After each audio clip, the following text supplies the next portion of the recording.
Hey gang, it's Will from Tested. For today's show and tell, I have this guy right here. This is the Microsoft Universal Folding Keyboard. Now it's a keyboard for your tablets, smartphones, computers, any Bluetooth devices, and it's neat because it's probably the smallest little keyboard I've ever seen that has anything approaching a full-size key.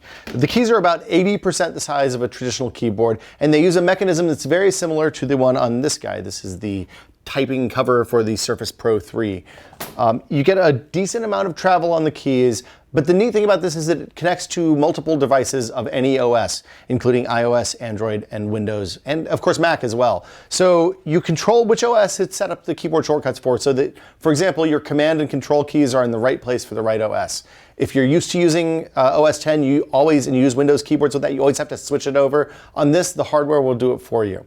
This keyboard lets you connect up to 2 Bluetooth devices. You control that with these 2 keys on the top left part of the keyboard, and you can change the OS for each device using the key on the other side of the keyboard between Windows, Android, and iOS or Mac.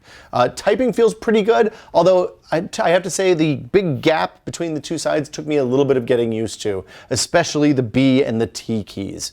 That said, it works great on my Surface Pro, it works great on my iPad, it works great on my phone, although I don't usually have a stand that works with the phone to hold it up horizontally when I have the keyboard around. But it's small enough, I just leave it in my bag and it's there anytime I need it, regardless of the device that I happen to use it on.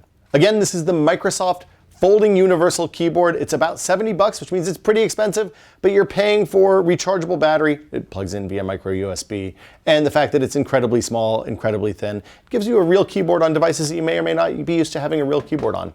For Tested, I'm Will. We'll see you guys next time. Bye.